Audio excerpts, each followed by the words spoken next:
Bismillahirrahmanirrahim. Assalamualaikum warahmatullahi wabarakatuh. Yang terhormat Bapak Dosen Muhammad Anwar Idris selaku dosen mata kuliah Perencanaan dan Desain Pembelajaran Pendidikan Agama Islam. Yang pertama, kami ucapkan banyak terima kasih kepada beliau. Selama ini banyak bersabar dan memberikan bimbingan kepada kita semua saat memberikan pelajaran terkait perencanaan dan desain pembelajaran pendidikan agama Islam. Dan saya minta izin untuk memperkenalkan diri saya. Nama saya Muhammad Wahyu Ramadan, mahasiswa semester 4 Prodi Pendidikan Agama Islam. Pada kesempatan kali ini saya akan memenuhi tugas akhir, yaitu membuat tutorial pembuatan rencana pelaksanaan pembelajaran atau yang disebut dengan RPP. Baik, sekarang langsung saja kita melihat bagaimana pembuatan rencana pelaksanaan pembelajaran. Yang perlu diketahui terkait tentang RPP yaitu penjelasan terkait bagaimana kita mengajar pembelajaran di suatu kelas. Adapun isi dari RPP yaitu diantaranya kompetensi inti, kompetensi dasar, indikator pencapaian, kemudian tujuan pembelajaran, materi pembelajaran, metode pembelajaran, langkah-langkah pembelajaran yang akan dilakukan oleh guru dalam kelas, kemudian bagaimana guru mengambil penilaian, dan media, alat, dan sumber ajar apa saja yang akan digunakan di dalam kelas. Itu yang akan dicantumkan di dalam rencana pelaksanaan pembelajaran. Bisa kita lihat di dalam aplikasi Word ini, kita membuat RPP tahap-tahapnya. Yang pertama yaitu kita tulis dulu judul rencana pelaksanaan pembelajaran, kemudian kita cantumkan tahun ajarannya, tahun ajaran 2024 dan 2025, menentukan kapan kita membuat tahun ajaran yang ditentukan. Dan yang pertama tentunya kita menyantumkan identitas sekolahnya. Kebetulan di sini saya menggunakan buku paket ajar yang digunakan di sekolah SMP Bahaudin, dan saya memberitahukan bahwasanya SMP ini masih di bawah naungan pondok pesantren. Jadi mohon maaf nanti apabila materi yang saya ambil adalah terkait materi hadis. Mungkin sedikit dari sekolah-sekolah lain yang masih menggunakan materi atau mata pelajaran hadis.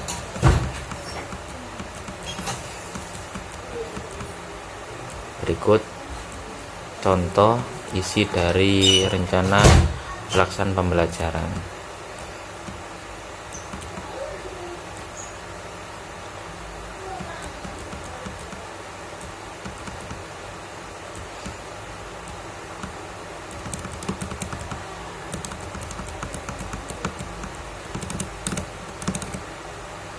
Oke. Di sini saya mengambil tentang hadis dari kelas 8 atau kelas 2 SMP semester ganjil, semester pertama. Jadi tahun lalu ini digunakan, dan di sini saya ambil dari bab takwa. Dan dalam satu kali pertemuan sekolah memberikan waktu 35 menit dikali 2 atau bisa disebut dengan 1 jam. Dan yang kedua, kita langsung membahas tentang kompetensi inti. Apa yang dimaksud dengan kompetensi inti yaitu pernyataan umum tentang kemampuan dasar yang harus dimiliki siswa pada setiap tingkat. Kompetensi inti bisa mencakup terkait sikap spiritual atau sosial, pengetahuan dan keterampilan.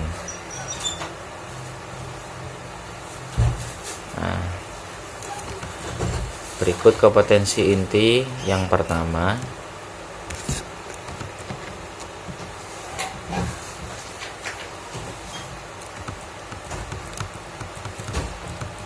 Yang pertama saya menyebutkan tentunya tentang bagaimana seorang siswa bisa menghayati dan mengamalkan ajaran agamanya yang dianutnya, tentunya agama Islam.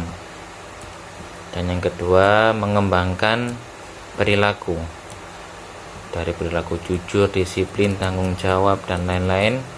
Nah, tentunya yang bakal mereka pelajari di dalam hadis tersebut.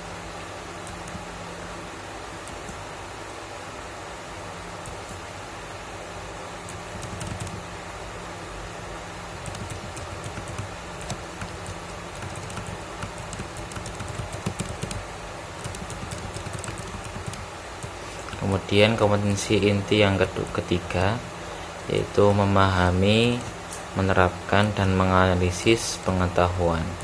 Jadi di sini kita berharap agar siswa bisa memahami dan menerapkan apa yang telah mereka pelajari dalam hadis tersebut. Jadi bukan hanya menghafal, tapi mereka juga paham apa yang terkait dan dibahas dalam hadis tersebut.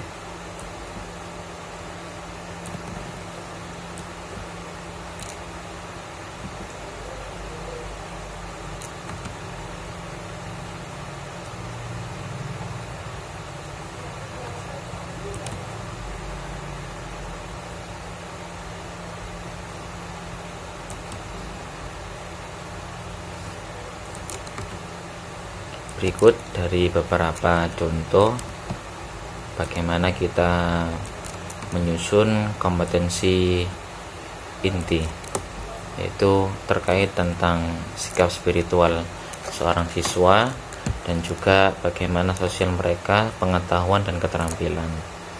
Nah, kita sekarang masuk ke topik kompetensi dasar.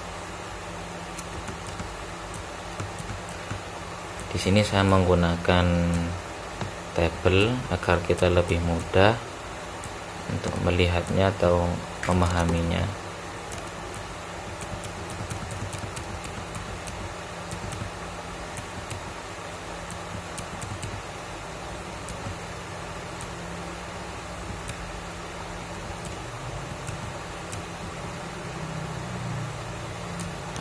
Mungkin ada yang bertanya, apa itu kompetensi dasar dan juga indikator pencapaian kompetensi. Nah, kompetensi dasar yaitu harus dicapai oleh siswa sebagai turunan dari kompetensi inti, atau lebih jelasnya lebih spesifik dari kompetensi inti, dan jelasnya terukur dari bagaimana kita bisa mengukur pencapaian seorang siswa. Dan kemudian indikator pencapaian kompetensi atau penanda keberhasilan pencapaian kompetensi dasar disusun lebih rinci dan konkret menjadi dasar tujuan pembelajaran. Jadi bagaimana kita bisa meninjau tolak ukur keberhasilan seorang siswa, kita bisa melihat atau mengambil rencananya melalui RTP ini.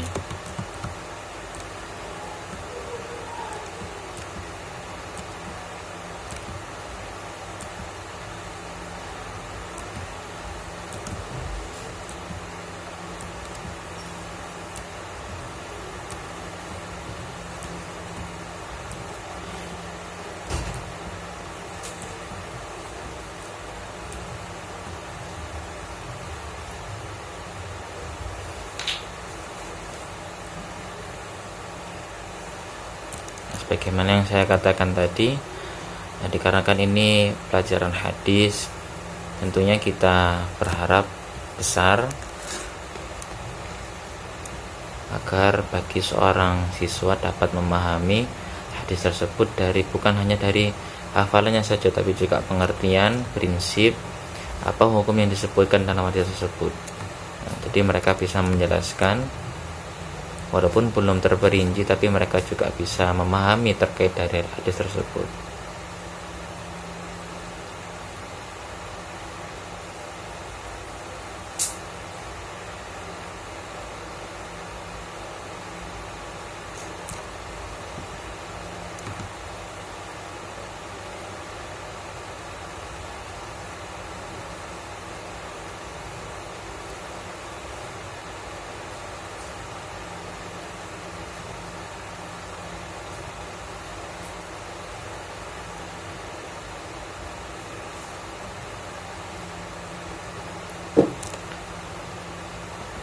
Kita masuk ke kompetensi dasar yang selanjutnya, yaitu bagaimana siswa dapat menerapkan konsep takwa.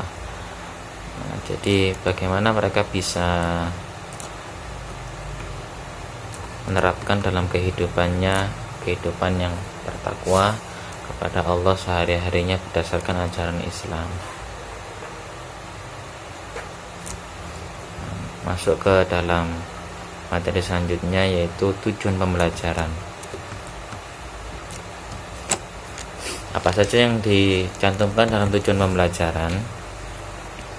Yaitu pertama, rumusan hasil belajar yang ingin dicapai siswa setelah mengikuti proses pembelajaran. Jadi seorang guru diharapkan bisa merumuskan kira-kira hasil belajar siswa yang akan dicapai sampai mana setelah mengikuti proses pembelajaran. Diturunkan dari indikator yang telah kita bahas tadi dan menggunakan kata kerja yang operasional. Di sini saya tulis tujuan pembelajaran dalam materi hadis ini, diharap tujuannya siswa dapat memahami konsep takwa dalam ajaran Islam dan dapat menjelaskan dalil-dalil Al-Quran dan hadis yang berkaitan dengan takwa. Bisa dilihat ya.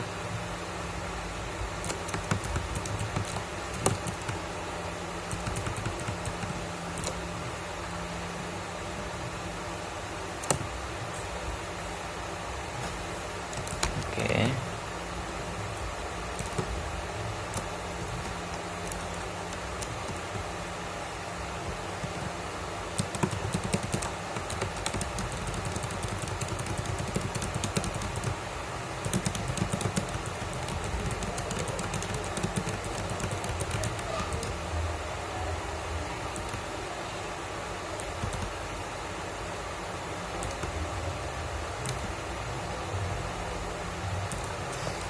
Kemudian selanjutnya kita membahas terkait materi pembelajaran.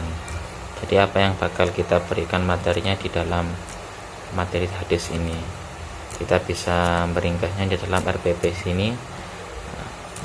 Mungkin ada yang bertanya, apa itu materi pembelajaran? Jadi materi pembelajaran itu isi atau bahan ajar yang diberikan kepada siswa.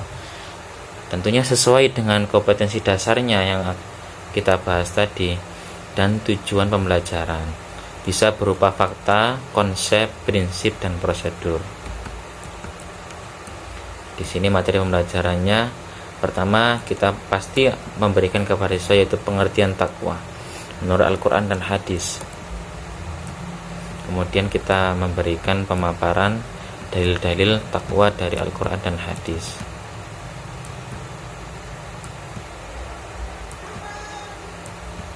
Jadi materi pembelajaran diambil dari tujuan dan juga kompetensi dasar, tidak jauh dari apa yang telah kita sampaikan kepada mereka. Kemudian selanjutnya terkait pendekatan pembelajaran. Mungkin bisa dijelaskan terkait metode atau pendekatan pembelajaran. Di sini yang dimaksud dengan pendekatan pembelajaran atau model atau metode pembelajaran yaitu bagaimana seorang guru bisa memberikan cara atau teknik yang digunakan untuk menyampaikan materi agar tujuan pembelajaran tercapai. Contoh dengan metode ceramah atau metode diskusi, tanya jawab, atau meyakinkan mereka bahwasanya pengetahuan ini bisa digunakan di dalam kehidupannya. Ini terkait tentang terkait tentang hadis. Jadi saya memberikan pendekatan pembelajarannya gimana. Jadi secara kontekstual, dan model pembelajarannya kita gunakan dengan kooperatif.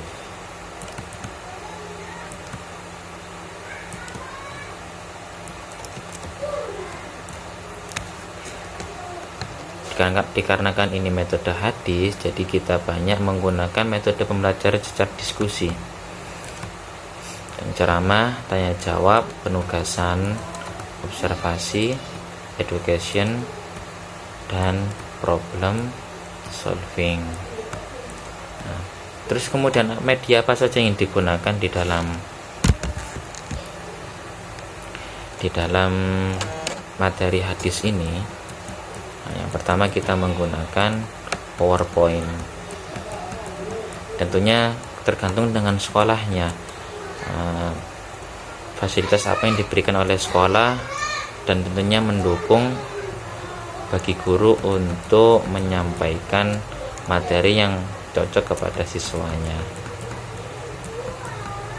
Dan tentunya seorang guru harus mempunyai modul pembelajaran.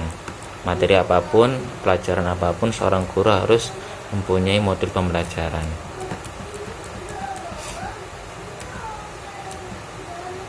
Di sini kita bisa melihat beberapa media yang digunakan di dalam pelajaran hadis. Kemudian alat yang digunakan di dalam kelas saat kita menyampaikan pelajaran hadis, yaitu seorang guru bisa menggunakan dengan laptop, sambungkan dengan proyektor, dan dengan speaker. Mungkin ada yang bertanya apa gunanya alat-alat tersebut ya. Dikarenakan ini hadis bukan hanya berkaitan dengan hukum, bukan hanya berkaitan dengan sejarah, tapi banyak juga yang diceritakan di dalam hadis dan bisa diperlihatkan di dalam sebuah gambaran animasi atau video.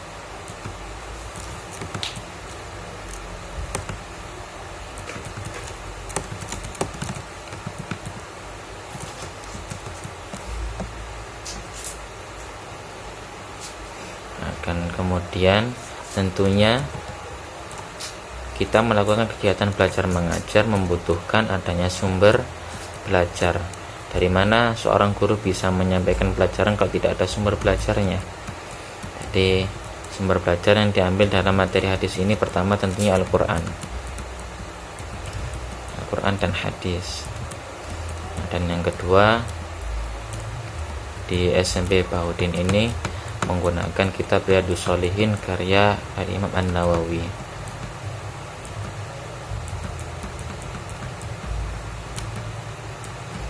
Sebagaimana yang setelah saya jelaskan tadi, di dalam hadis bukan hanya menjelaskan tentang masalah hukum, tapi juga banyak cerita-cerita yang dikisahkan di dalamnya.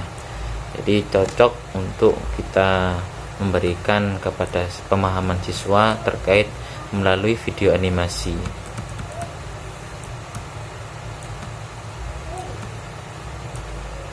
Kemudian yang selanjutnya yaitu langkah-langkah pembelajaran.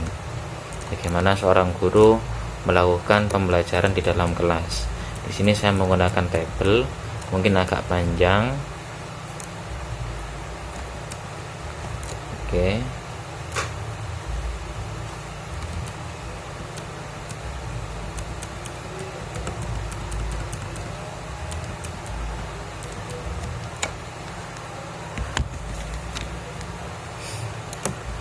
Mungkin ada yang bertanya, langkah-langkah pembelajaran apa saja yang bakal dicantumkan di dalamnya. Nah, di sini tentunya pendahuluan, pengkondisian dan motivasi siswa. Kemudian kegiatan inti dari pelajaran tersebut, proses belajar sesuai pendekatan ilmiah. Kemudian penutupnya dengan evaluasi dan tindak lanjut dari seorang guru kepada siswanya.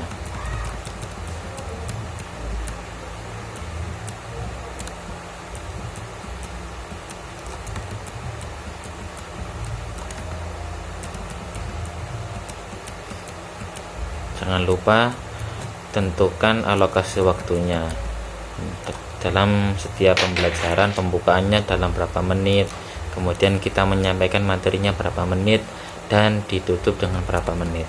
Nah, di sini kita berikan contohnya sedikit. Nah,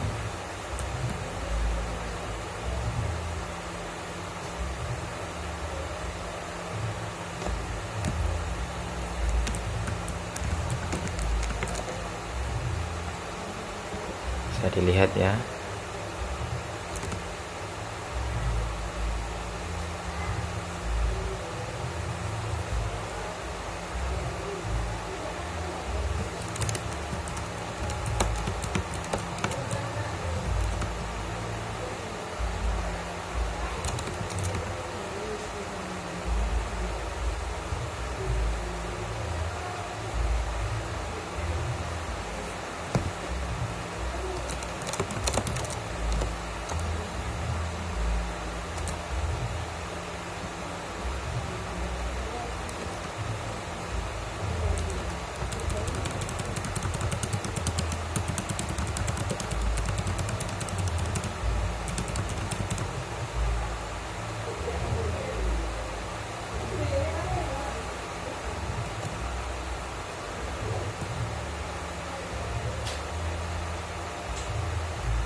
Sini kita bisa lihat kegiatan awal, yaitu terkait pembukaan bagaimana seorang guru bisa membuka pembelajaran di dalam kelasnya. Artinya, karena ini materi hadis, kita menggunakan salam dulu kepada mereka dan mengecek presensi peserta didik, dari kehadiran mereka, keaktifan mereka, kondisional mereka, apakah lagi semangat atau tidak,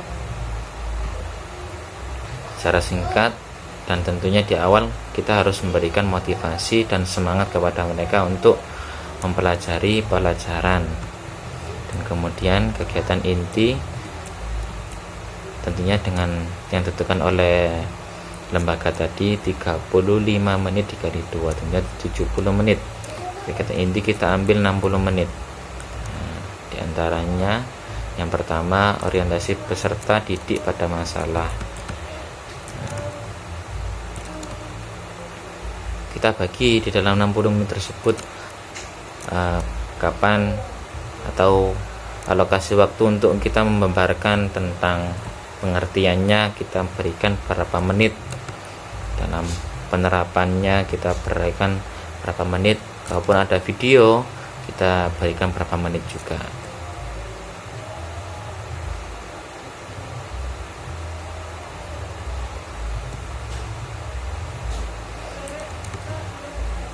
Jadi dengan adanya waktu yang kita tentukan, guru lebih mudah untuk mengorganisir atau memanajemen peserta didik agar mereka teratur dalam mengikuti kegiatan belajar mengajar.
Mungkin ada yang bertanya, loh, apakah bisa materi hadis kita gunakan dengan cara berkelompok?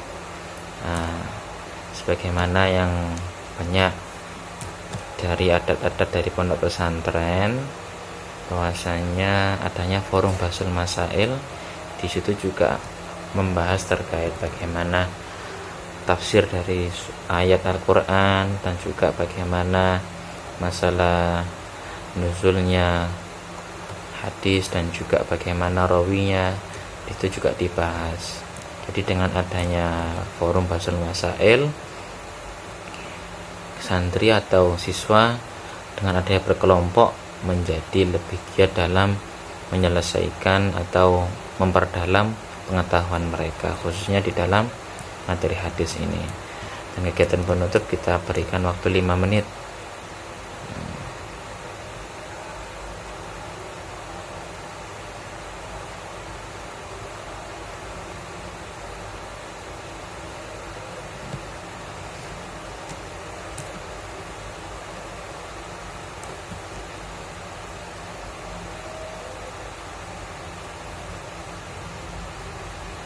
Dan jangan lupa kita sebagai guru, di saat kita memberikan penutupan kepada mereka, kita selalu untuk memberikan motivasi belajar kepada mereka agar tetap semangat dalam menuntut ilmunya.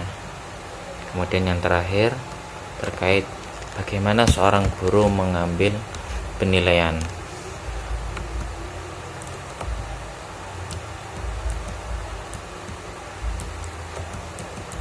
Jadi apa saja yang dicantumkan dalam penilaian ini? Penilaian sendiri mengukur pencapaian kompetensi siswa, meliputi tekniknya, instrumen, dan kriteria penilaian. Misal di sini saya cantumkan tekniknya non tes. Jadi kita dalam materi hadis ini tanpa menggunakan tes, tapi kita bisa menggunakan dengan hafalan mereka. Bentuk penilaiannya dengan menggunakan pengamatan.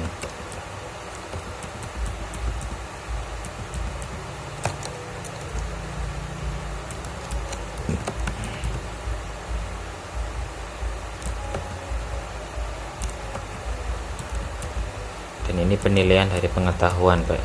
Sedalam mana mereka dapat memahami dari konteks hadis tersebut.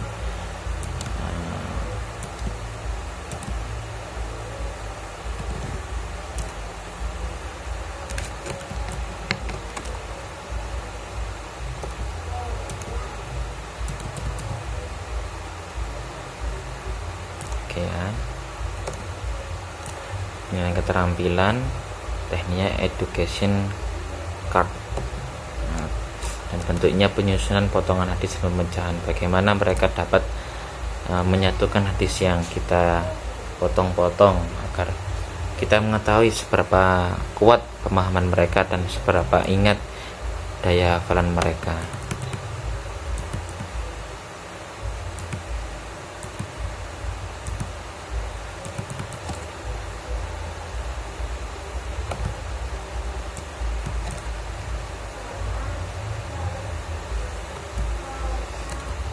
Tentu yang terakhir kita berikan remedial kepada peserta didik kita, dikarenakan adanya dengan remedial kita bisa membantu bagi siswa yang belum menuntaskan belajar mereka di dalam pembelajaran.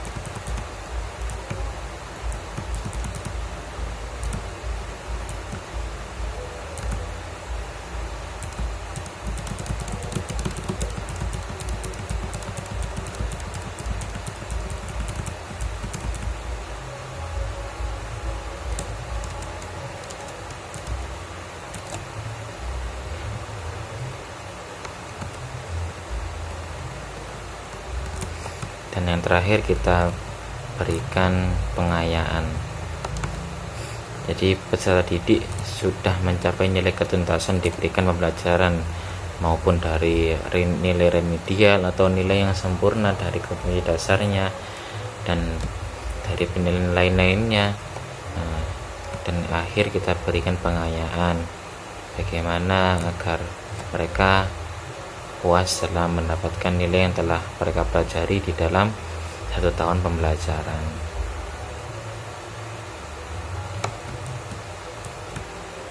Dan terakhir, jangan lupa kita cantumkan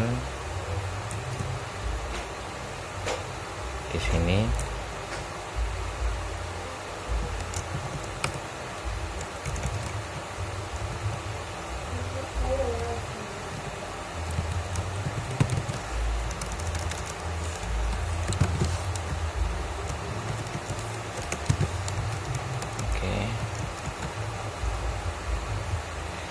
sekian sedikit bagaimana kita bisa menyusun terkait tutorial pembuatan rencana pelaksanaan pembelajaran.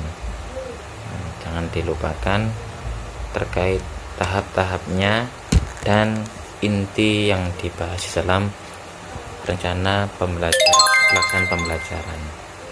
Sekian dari saya, mohon maaf apabila banyak kekurangan dan masih banyak koreksinya dan sedikit ilmu yang dapat saya berikan.